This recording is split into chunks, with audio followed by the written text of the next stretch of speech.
You're listening to a Mamamia podcast. Mamamia acknowledges the traditional owners of land and waters that this podcast is recorded on. 3, 2, 1.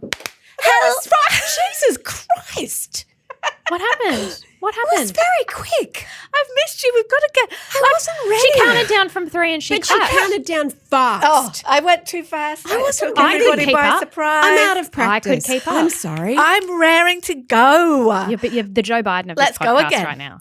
This is for me as Yeah. count. 3, 2, 2, 1. Hello and welcome to Mamamia Out Loud. It's what women are actually talking about on Monday, the 1st of July. I'm Holly Wainwright, and before we get into it, I want to welcome all our new subscribers because we've had lots of them in the past week, and I think it might have something to do with our birthday deal, which is still on right now. If you become a Mamamia subscriber at the moment, you get $20 off a yearly subscription just by using the code OUTLOUDBIRTHDAY.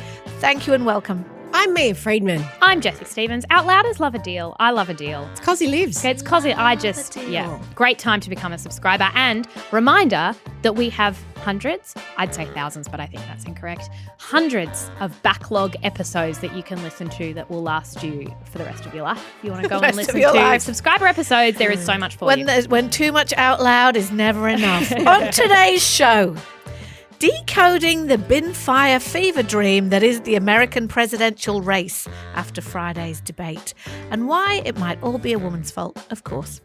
Also, the bride rioting over her wedding photos, and Australian politicians' wayward sons have a group chat, and it's in a major newspaper near you.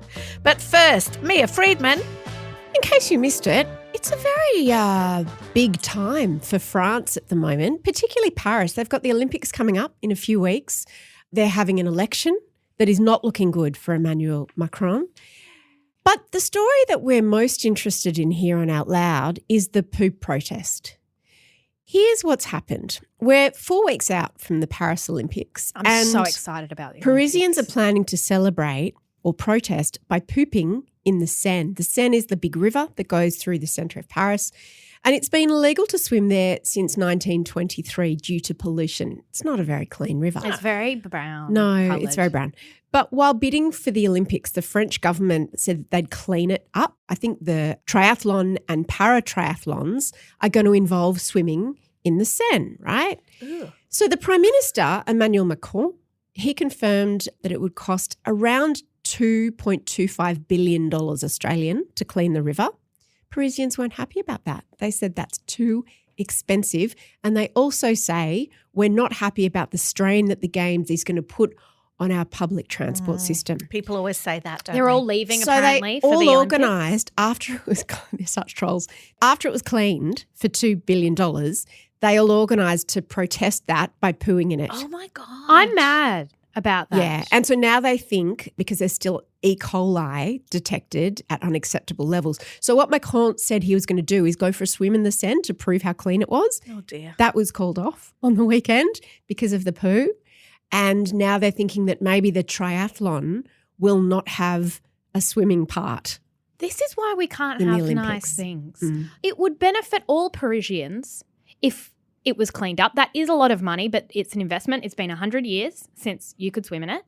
Yeah, it was going to cost a lot of money, but the idea of swimming near the Eiffel Tower, like it gets very hot in Paris and there is nowhere to swim. Yeah. So that could be a lovely thing for everyone. Mm. So what's the thinking behind my taxpayer dollars have already gone towards cleaning this very dirty river that is still dirty?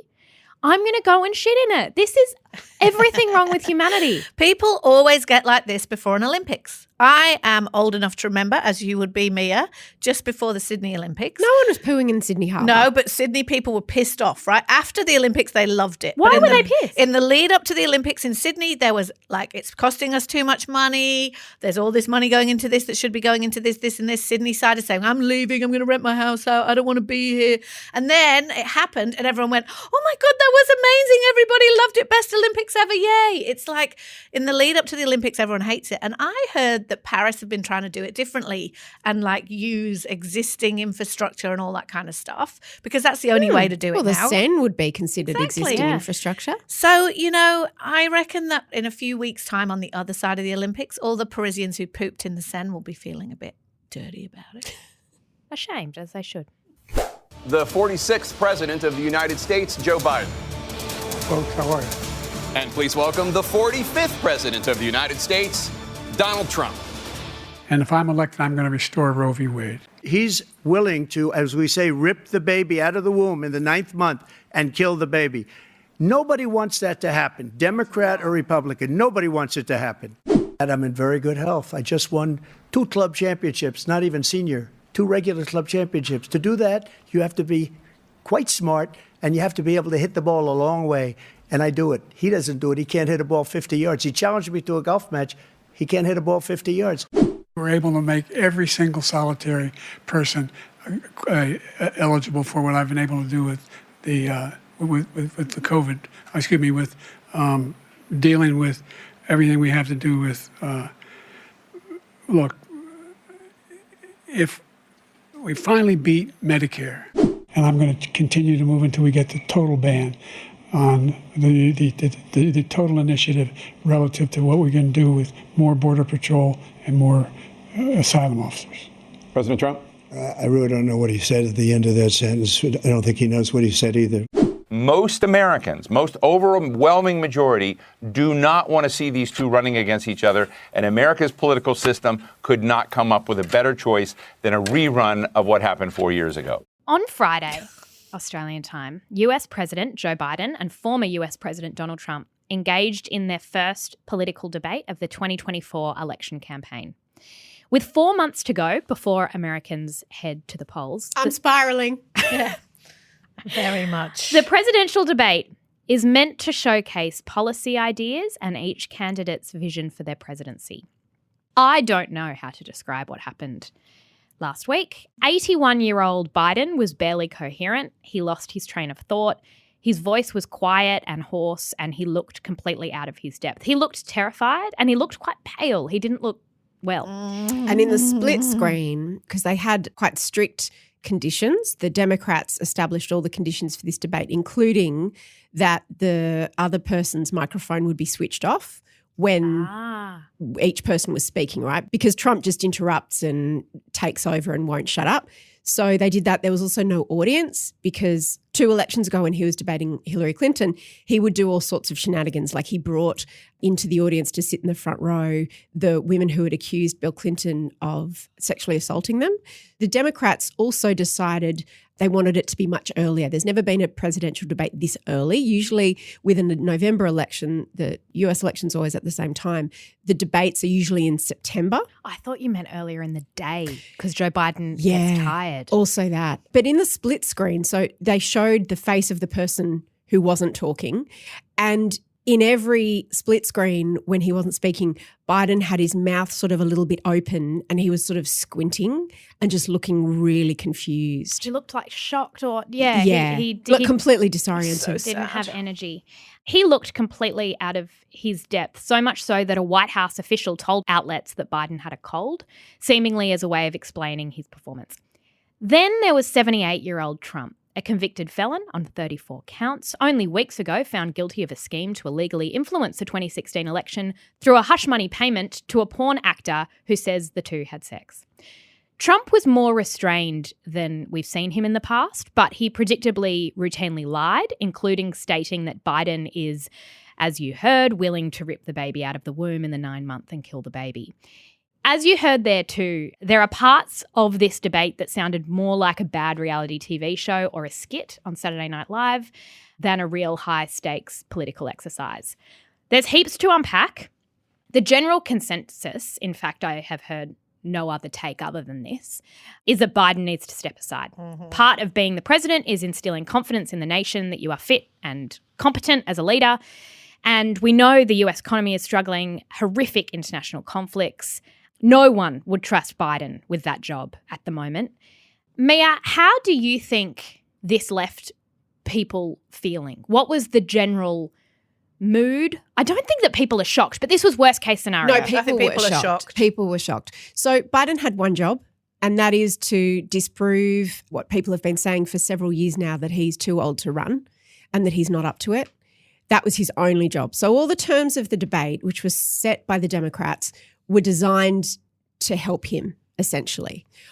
All Trump had to do is to really kind of not throw his own feces at the wall. Yeah, and that's true. That's all he had to do. Will appear a little bit restrained. Yes. That's his Achilles heel, and then you've got Biden's Achilles heel, and they both had two different jobs. So the bar for both candidates, this is what's so deeply depressing, was so low. Like, it was so low, and neither of them cleared it. But the fact that Biden stumbled so badly, and it was so much worse than anyone could have possibly ever imagined. As you say, Jessie, there was no one in the Democratic Party really. I mean, Obama and a few people have come out and sort of tried to say he had a bad night, he had a bad debate. What it takes to win an election is a very different set of skills to what it takes to actually be the president. A lot of people say that that's why Hillary Clinton lost, because she's terrible at campaigning, but she would have been an amazing president.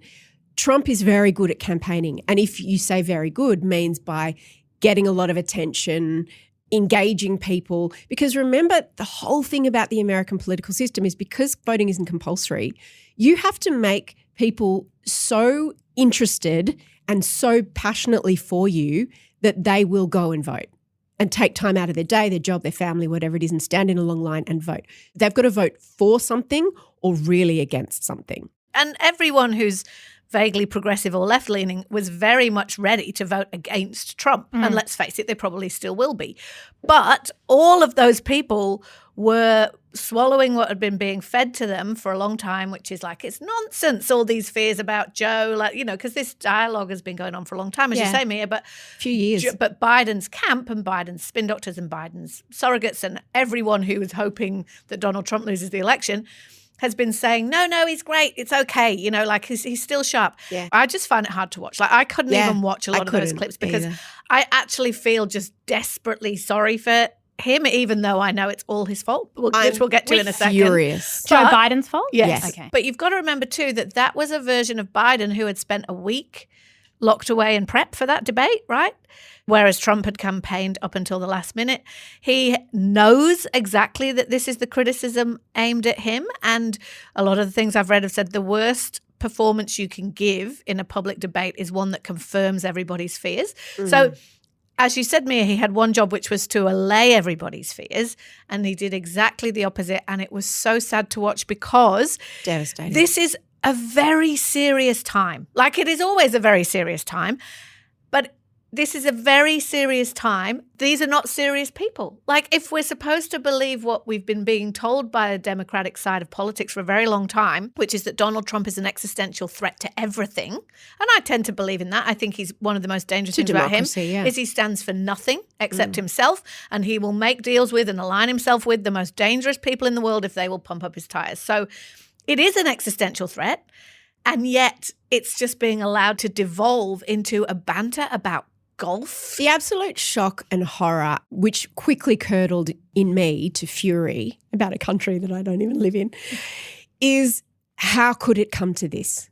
How could, in a country the size of America, these are the two choices? In 2024, that's what America's putting up. It says a lot about power structures, I think, that it's a 78-year-old white man and an 81-year-old white man. Do you know what it also says a lot about? The utter hubris of, and I'm just going to talk about Joe Biden here, someone who won't be told, who has no self-awareness. I believe that he is a patriot. He cares about his country. He cares about America. And the fact that he can't see that he is going to lose this election in the most massive way, the fact that his ego will not allow him to step aside, even though when he ran the first time, he said, I'm going to be a bridging president. He essentially said, I'm not going to run for a second term. So somewhere along the way, around 2022, he changed his mind. What you've got to understand, though, to understand that is that in the normal order of things, he would definitely run for a second term. That's how it works, right? Is you're allowed to serve 2 terms and no more. So most people who go and sit in that presidential chair are thinking, I'm going to do 2 terms, right? Of course. Donald Trump did. But his age, his health, all those things, as you say, have indicated that he was not going to do that, and yet he chose to do that. The nature of aging is also an erosion of self-awareness. So part of me does have a lot of empathy for Joe Biden, I have a lot of who has empathy been for a him. working politician I don't. for more than 50 years, right? I don't. Do you know anyone who is aging? If you know people who are aging, I am thinking of someone in my life who wanted to drive and he could no longer drive. And we would hide the keys and we would say, you can no longer drive. This is like widely experienced. Those Biden's people, driving the Do you know? world. but very Jessie, rarely do they go, you're right, I can't drive anymore. It's not I how agree the with brain you. works. I agree with you, Jessie. So what do? The people around you that It's love the people you, around you. Yeah. hence Jill Biden. Okay. Oh my We will God. get to Jill Biden. I'm so angry We will with get to Jill Biden. Would you leave Jill Biden But alone? there's the Democratic Party Yep. that I think that they have a lot to answer for. But a slight defense of Joe Biden is that I think as a president, he can probably do the job because there are people around him who help, and probably he has the We've got to remember chops that and it's not like relationships. literally just him sitting in Yes. So what you're saying, the machine of government keeps going, Yeah. and that there are people around. And I'm also worried that in this incredibly in-depth, fair criticism of Joe Biden, we're letting Trump off scot-free, and he lied. And whose fault is and that? he's well, it's also Donald Trump's, right? And this also says something about the culture that we find ourselves in, which is style over substance.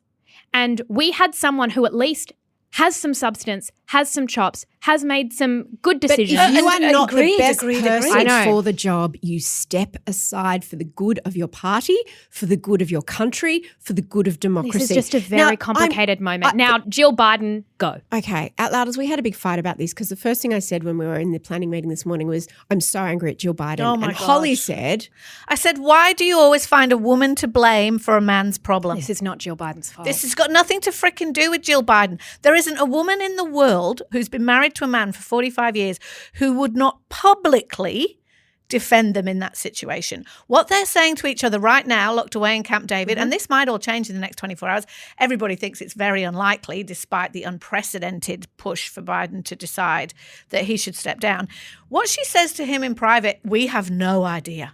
As if there is a wife in the world who would come out of that and tell the world's media he was shit. I'm not asking Jill to tell the world's media. I'm really not. And I'm going to just take down all your arguments one by one. No, 'Cause it's my, her- my point is this conversation is not new.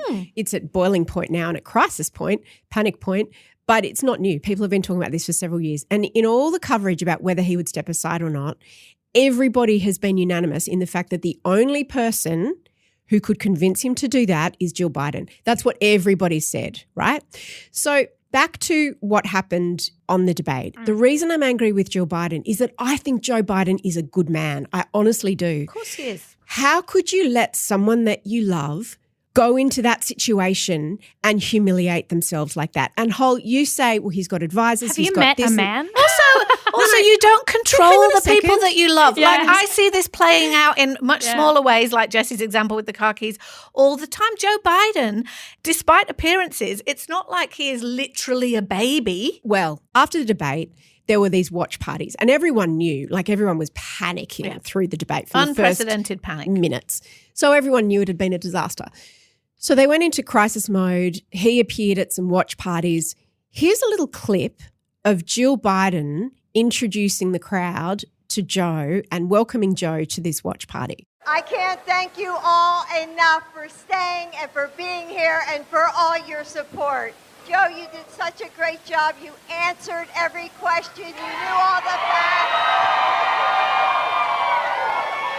And let me ask the crowd, what did Trump do? Why?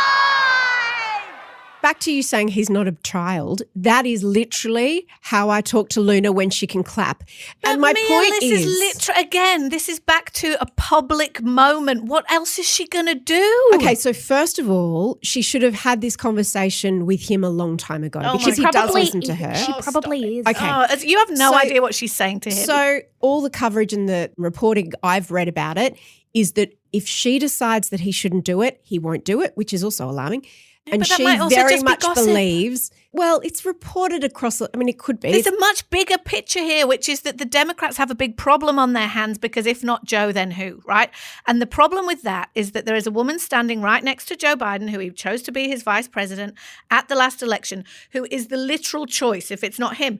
And nobody wants her. Yeah. Now, that's the issue. So they're like, what do we do if Joe steps down? It's not the issue. The issue is nobody wants to, because, he did save America from another Trump presidency, right? And a second term. So everyone in his party feels very indebted to him. He is a good man. They are loyal. Nobody wants to humiliate him.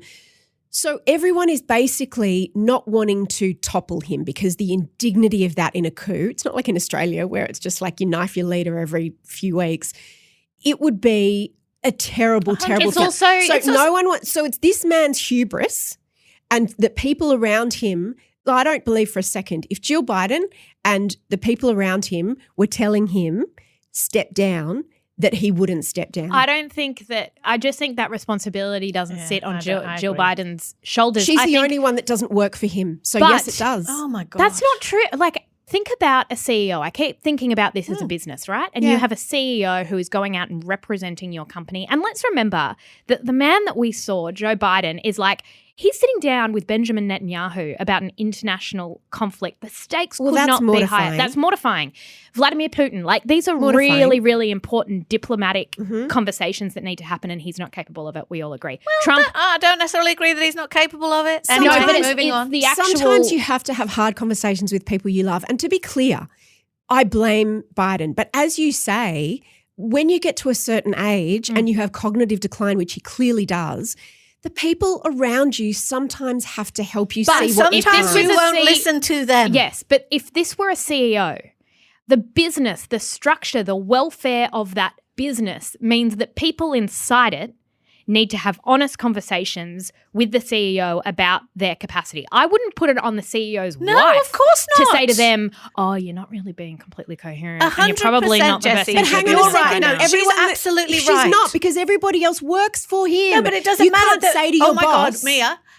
But you can say to your partner. Since that debate finished on Friday, this is all anybody's been talking about. If you really believe that there isn't a single person in the Democratic Party who isn't putting pressure on Joe Biden to resign as of now, but it's a very complicated situation. The idea that he just needs his wife to tell him off, pat him on the head and send him off to his armchair to watch daytime TV is nonsense. And I'm saying it's intervention time, and that intervention needs to be led by Jill Biden. No, because there are options and also it might well be being led by her right now. There are options that aren't Joe Biden having a come to Jesus moment where he steps down. Like, there's also a situation in which the Democratic Party, who is... No, they can't. They won't do it. But they could.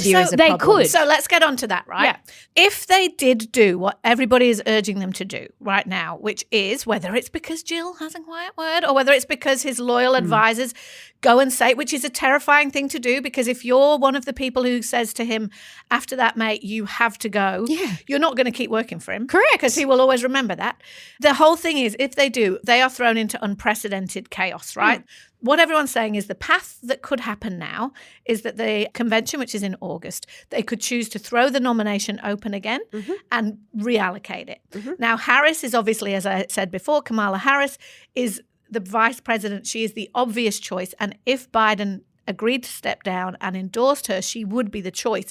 But what I'm interested in is why nobody wants that to happen, why all the goodwill that went towards Kamala Harris, we all remember the day of the inauguration when the world was so energized and excited to see a woman, a relatively young woman of color, being given one of the highest offices in the land. That goodwill seems to have entirely dried up. So now when even these very knowledgeable Democrats, of whom there are many, are talking about options, they're not saying Harris. They're saying all these other names that are out there.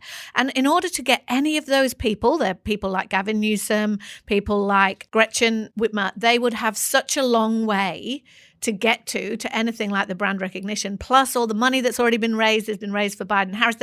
The system isn't set up for this level of chaos. So it would be an intensely bold move. And now the Democrats are sitting there wrestling with, do we throw ourselves into that level of chaos and maybe lose? Or do we stick with the plan that we've got and lose. Exactly. The reason I think that's a good idea is if you look at what elections, particularly in America, have become, which is essentially reality shows, thanks to Donald Trump, it's exciting. So suddenly people are going to be galvanized. There's going to be someone new, because remember going back to the part where people have to be excited. So even if Joe Biden had got up and been okay or even good, how excited are you about going to the polls? Like, it's not like voting for the first female president or the first African-American president or someone who is younger and seems like they've got a vision we've seen how that or a can new go. generation. Like, also, it hands Trump an argument, which is this party is completely unstable. And we've seen that play out in Australian politics. So I think that the keeping Joe, yes, there's an element of why won't he step down? But it's also a political strategy, which is he was the president that toppled Trump. Giving it to someone else makes that party look chaotic, which isn't something Yeah, but that... at this point, I agree with Mia. I think it would actually be really energizing. But I am still obsessed with why not Harris. Okay, Yeah. I'll get to that in 1 second, but all Trump wants is for them to keep Biden, right? Yeah. He knows he yes. can pretty much just go on holidays between now and November and he will romp it in.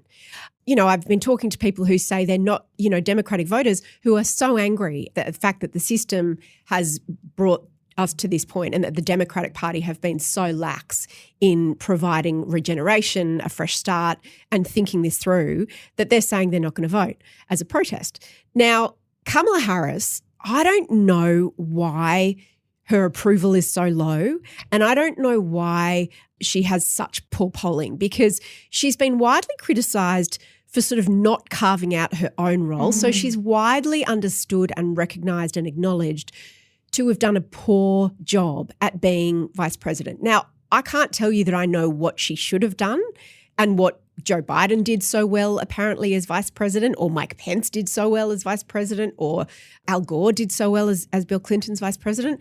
I don't know. Yeah. I think it's a very difficult job because what you have to do is you have to attract just enough attention but not too much attention. You have to be interesting enough that you'll get press but not overwhelm or override the press that the president wants, although you might imagine at the moment that the president probably wants less press. And so it's a very difficult dance. And I have heard some commentary that she hasn't managed to nail that dance in quite the way that, say, the Biden and Obama bromance did.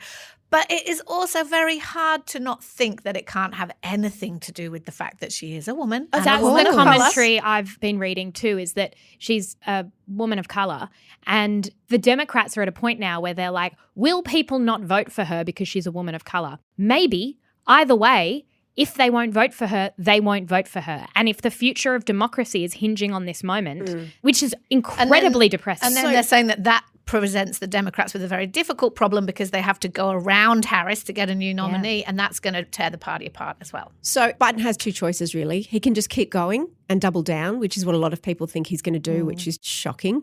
He actually has three choices because he can endorse Kamala Harris, which means it won't be contested. She'll just become the new leader and she will run for president. Or he has a hard conversation with Kamala Harris and says, I'm for the good of the country, I'm stepping down and I'm not endorsing you, I'm throwing it open. And she then has to throw her hat in the ring with some of these other contenders. Over the next 7 weeks, they go on CNN and make their case and sort of act presidential. And then at the convention in 7 weeks in August, they vote for who they want to go to the election. Historically actually happened to Joe Biden because he was the vice president of Barack Obama and it was assumed that he would be the candidate and then of course it was actually Hillary Clinton after him. So there is precedent for that happening. I have two quick questions. Are there going to be more presidential debates? Well, there's meant to be another one in September, but everyone thinks it won't happen. Unless, of course, there is a new candidate. And my second question is, Mia, what do you think they should do? I think they should throw it open for the good of the country. I was so disheartened to hear that, but you know, no one wants to have the hard conversation with Joe, which is just awful. If you love him and you care about him, either as someone who works for him or someone in his family, how can you want that humiliating? It's on the front page of every paper. I don't think that's true. I've heard very senior Democrats openly saying that they think he should step down for the first time ever. Yeah, so true. It's not like this is not getting to him. Well, I hope not. I hope it's getting to him. I think that they should definitely throw it open because I think people are going, you know, wetting their pants about it being unprecedented and chaos. If he was sick and he had to step down for health reasons, which could it's happen. not like they'd just go, oh, well, Trump's going to be president. We can't think of what to do next. The party and the system would all work And they should be sending the best possible candidate, one who can make the case for generational change and not have people choosing between two people who are unfit for the job. And I'm in very good health. I just won 2 club championships, not even senior, 2 regular club championships. To do that, you have to be quite smart. We're able to make every single solitary person eligible for what I've been able to do with the COVID. Excuse me, with look. Here's a life lesson for free. Brides are a lot. There's a bride who's gone viral. I'm going to tell you a story and try to follow it. I've read up on this so you don't have to. She's an American woman called Alexandra J. Conda, and she is at the center of what has become known as the Sepia Bride saga. It all started when she got married on an overcast day and she didn't like the way her photos looked. She said her skin looked pale and it didn't look like her. So she asked the photographer for the original images and wanted to re-edit them herself. And she said that the way they had been retouched and filtered by the photographer was not acceptable and she was going to do a better job. Now, all of this could have happened behind the scenes, but why would it? It, of course, played out on TikTok. So she made a long series of TikToks. Here's a little bit of them. Imagine paying almost $8,000 for a wedding photographer, and when you raised your concerns, they threatened to sue you for slander if you spoke your truth. So I found my wedding photographer on Instagram, like majority of people in this day and age do. Her feed looked so bright, airy, but also had this goldenness to it, and I loved that. But the goldenness that it had still captured the beauty of like colors, blue, your skin tone, etc. So she delivered the photos, and of course, right away I'm like, oh my God, I love them. I love every single one of them. I'm like beaming of excitement. And then for about 30 days, I'm staring at the photos and I'm like, why is there something bothering me? Like, well, I couldn't put my finger on it. Until I realized I'm a makeup artist, okay? I was a makeup artist in the wedding industry for years, and I did my own makeup for my wedding. So if anyone's still listening, I'm glad she spent 30 days because you wouldn't want to make a snap, judgment on what it was that was bothering her. So it took her 30 days. The photographer, after she started making these TikToks, threatened to sue her for slander, which is fair enough because that's like business ruining, and I assume she named the photographer or people worked out who the photographer was. Some people reacted with horror, others with sympathy. Some people said, do people get married for the photos? This is insane to me. I don't understand. Others cheered her on for demanding her money back and feeling so aggrieved. Jessie, you got married last year and you're deep in wedding mode. You were at a wedding just a few weeks ago. Mm-hmm. Do you and your friends like your wedding photos? Is it too late for you to complain if you don't? This speaks to something so much bigger than the sepia bride and an overcast day. That is one thing. But I almost don't want to get into, as much as I love the weeds because the weeds are fun, I want to leave those women alone because it's like it's not their fault. It's not their fault. It's not the bride's fault. It's not their fault. It's not the bride's fault.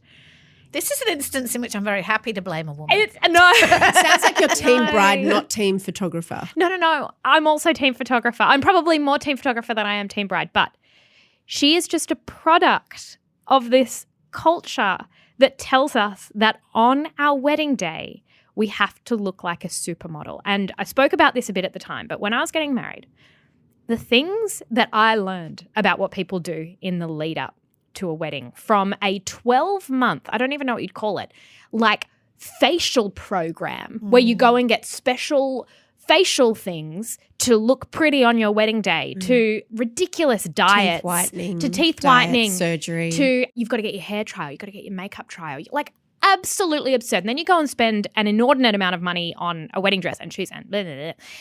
The pressure. Pretty messed up when you kind of lay it out in those terms. Yeah. Holly does have a point. Then the photos land in your inbox. You better look fucking hot. You better look the best you have ever looked in your entire life. But aren't they already filtered? Well, I think that they get edited or whatever, but the problem is it's still you, right? And I was sitting there with a bunch of girlfriends literally a few weeks ago, and someone said, I didn't want to say this out loud, but I hate my wedding photos. I hate them. And she was saying, I got them back and I thought that I was going to look the best I've ever looked and I would be blown away by my own beauty. And I wasn't. I just looked like myself. And then everyone at the table who was married just started squealing and was like, I'm so glad you've said it. Some were saying I felt pressured to put pictures on Instagram, but I actually hated how I looked because of my chin and my hair. And why did I choose to do that? And no. And I looked through the 300, 500, 800 photos of myself and could barely choose one I liked. No wonder it took 30 days. Holly's shuddering. And just Holly is an existential deep sigh. Can I just... Please take the floor. Why wedding photos? What are they for? You know, okay, this is the thing. Wedding photos have come to represent these photos that have landed in my inbox. I'm not saying this is how I felt, but this is what the culture is telling us. You have to look the best you have ever looked in your life. Why? And the best you will ever look. For who? Because there is something about that moment that we have been told as women that you better be your thinnest, that you better be your most beautiful, that you're young, that everyone's going to see these photos, that they're going to be up on your wall, that your future children might look at this and go, my mum was once hot. Have you ever gone into someone's house for a house inspection, like if you're buying a house or renting a house, and people have their wedding photos up? It always makes me laugh. Lots of my friends have their wedding photos up.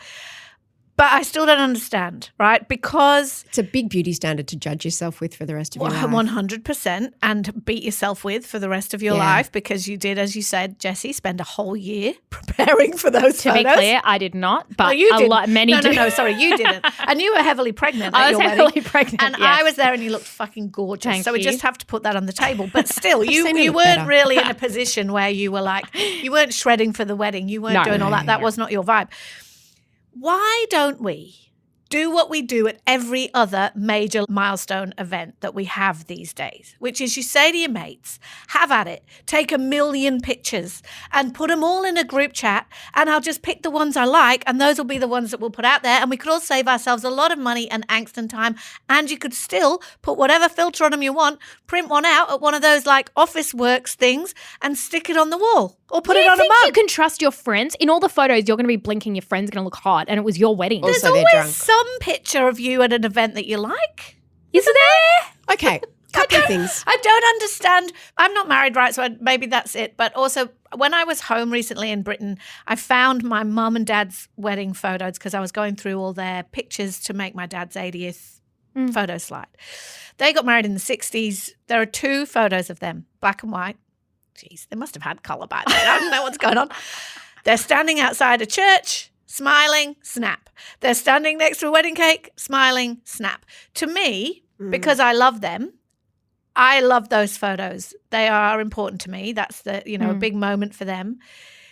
It didn't take 4 hours. There weren't 25 different framing settings. Can we all leave everyone else to get drunk in the barn while we go and stand over there? Rehearsal. She certainly did not have a hair rehearsal. I asked her, what colour was this thing you're wearing? Because you can't really tell it's black and white. She's like, I can't really remember. Anyway, but the photos will be special to you because the day was special to you. This kind of shit, Sepia Bride, is everything that is wrong with this situation. No, I'm with you. We have missed the point of weddings and relationships and just given ourselves more things to spend money on, beat ourselves up about, and decide that we're not good enough for. And I it's think in our power to change it. we need a moment's silence for wedding photographers. Absolutely. And for wedding Thoughts and makeup prayers. artists. I know some for of them. hair, the horror stories. I've spoken to makeup artists who have said, you go to do the makeup on the day and then they're looking in the mirror. Guess what? You're still Jessie on your wedding day and you're not happy because you're like, I'm not J-Lo. Yeah. And I was promised J-Lo.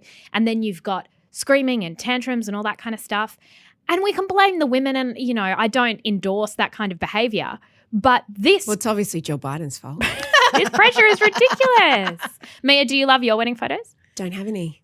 I've seen a photo of you at I've your wedding. seen one too. I didn't have a photographer. We didn't have photos. You were doing what I was saying. Yeah. It's so interesting when you think about it, right? It's very on brand with how much I sort of was not involved with my wedding. It occurred to me at one point that we don't have like a photo of us with our parents or anything on the day. So like as we were leaving our place to go to the reception, I quickly sort of handed someone a camera and we sort of gathered on the front steps for 1 second. But it's like we don't have any formal photos. And when I was thinking about what's the point of them, for a lot of women, it is the only time they will get their hair and makeup done. Yeah. It is the most expensive dress they'll ever wear. In Glam fact, pretty squad. much for everyone. It is the only time in their life that they will be the complete centre of attention, before or since. All true. And it might also be the only time that everyone in your family of various generations is photographed together. in a photo that's not like someone's head chopped off and someone's blinking and whatever. So Yeah, you're right. they are sort of historical documents in many ways, wedding photos. So we know that your value as a woman is totally indexed on how you look. That's how we're socialized. And on a wedding day, you are given permission to try very hard. Other times, like when you come to work or whatever, you're still trying. But like you have permission to go 100%. But not even permission, you also have pressure. Yes, yes. You have the expectation that you will look the best you've ever looked. So I get why you want to capture the results of that. Yeah. It just seems to be a good use of resource to get that on record. And it's ridiculous. But it's not like you can use it for your LinkedIn shot, although some people do. I'm sure they would, just crop it really close. But I agree that the purpose of wedding photos, and we had a brilliant photographer and I love the photos and she just did such a beautiful job, because you can see all these people in one room who, unless I die tomorrow, likely won't be in the same room again.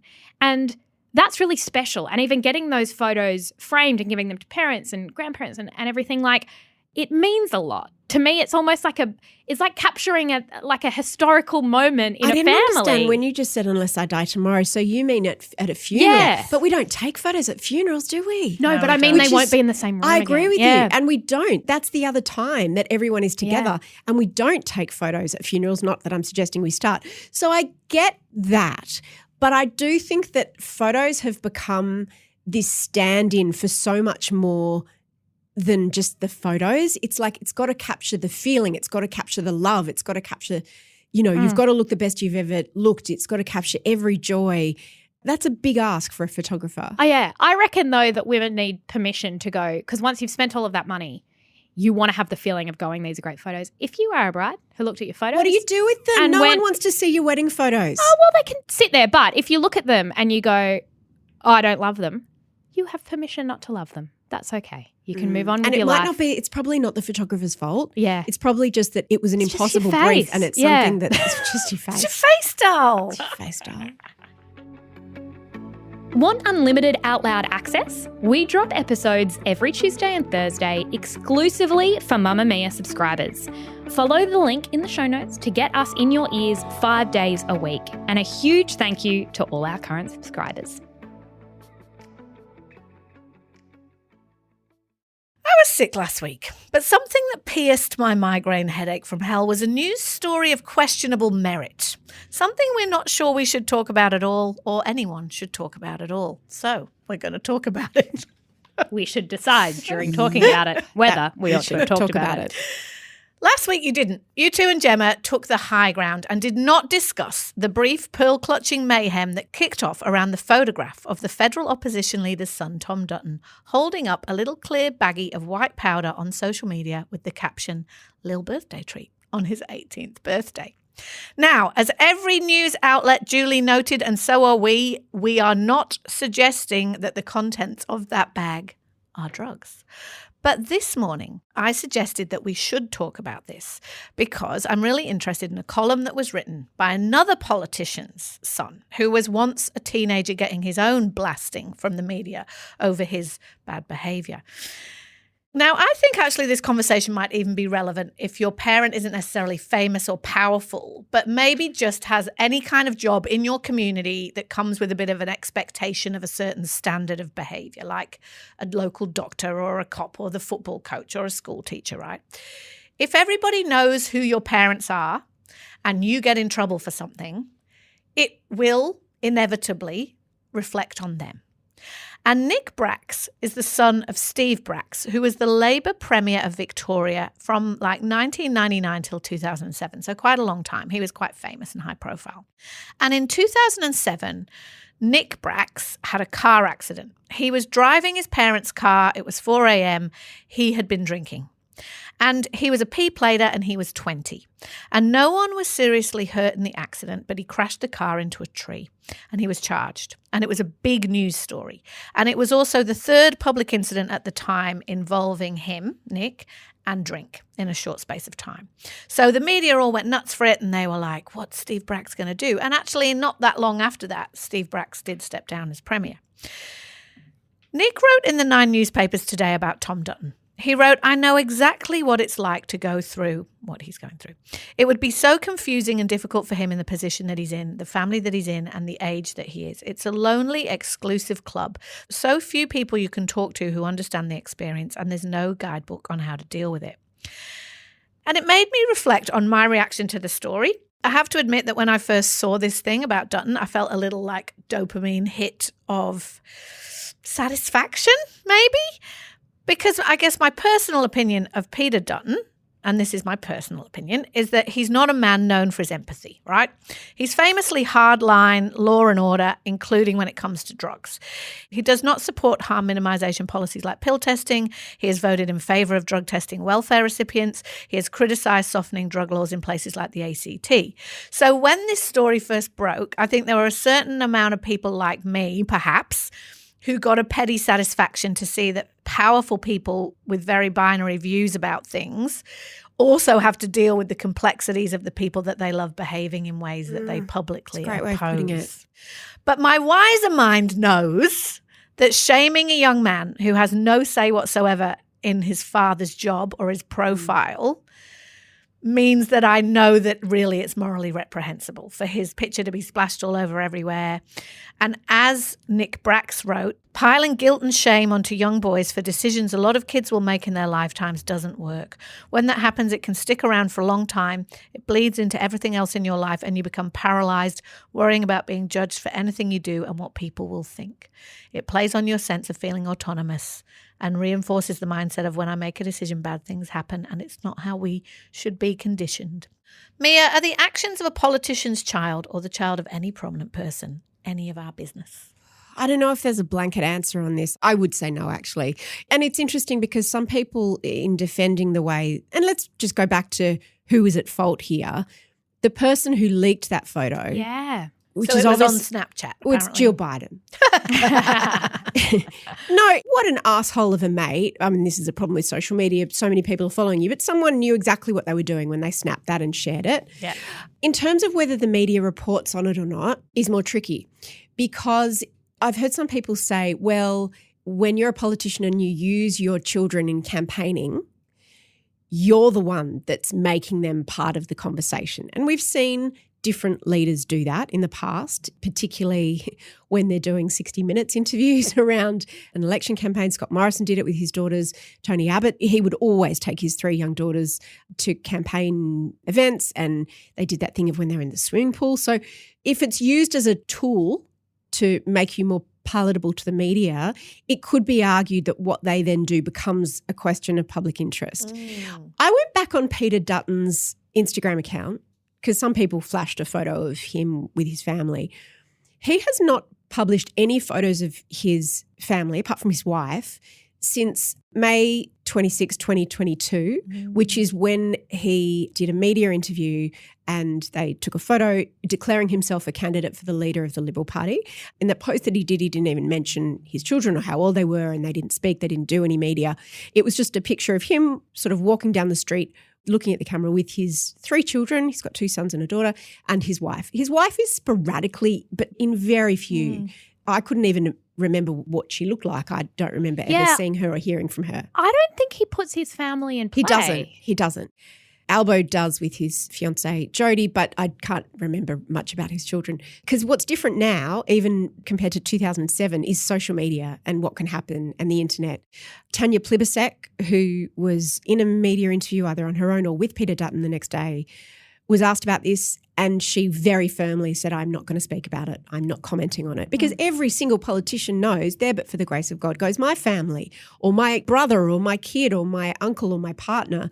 You know, I think that we understand that there are certain boundaries.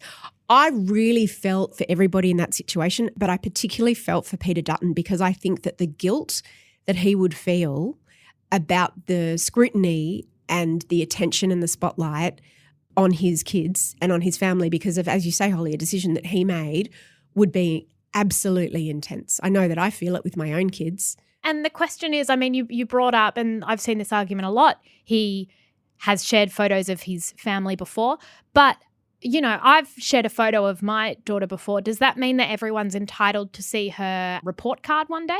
No. I don't think that that's a logical argument. Or if she's having a tantrum in the street, should they take a photo of that? Yeah, exactly right. And it's funny that you bring that up because Anthony Albanese's son, there's this weird story. I went down this rabbit hole. I had missed it. But a radio announcer was in the Qantas Chairman's Lounge and he saw Anthony Albanese's son and he just went, he's 23 years old. And he went on this sort of spray about it, that it's ridiculous that someone so young would be in that lounge. I think that we need to afford these people some level of privacy.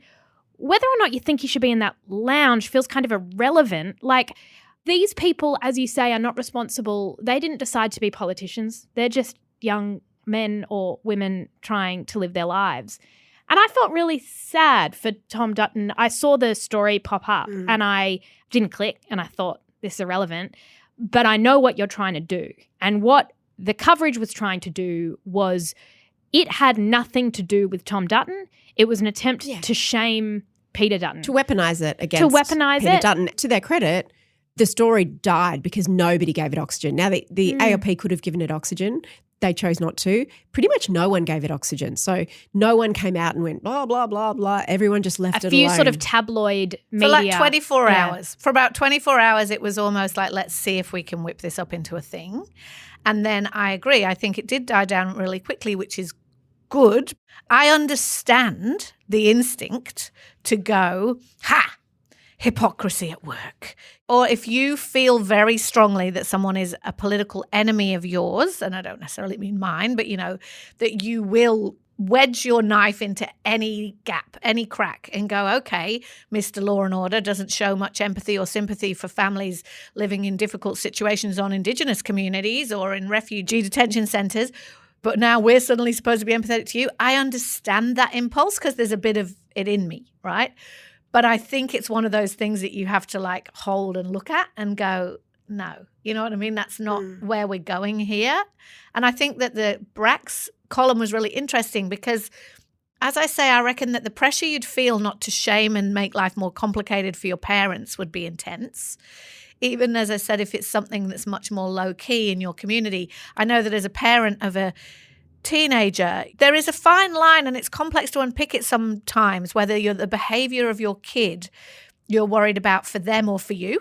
Reflects on the family. And I don't mean that as a public person. I mean full stop. It's kind of like when you're at a barbecue and your child is being naughty and annoying, is the bit of you that's going and telling them, shut up, sit down, because of them or because of you? Because you feel judged. And they're all like, well, Holly clearly can't control her child. You know what I mean? This is something that comes with parenting. Right?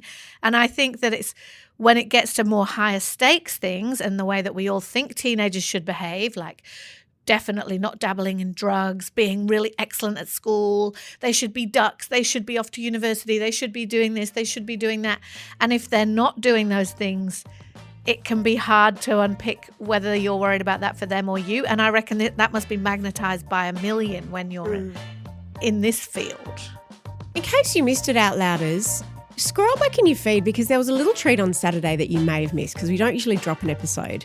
But we did a special episode because we have been obsessed ever since Jessie introduced us to the idea of getting our colours done and what season we are.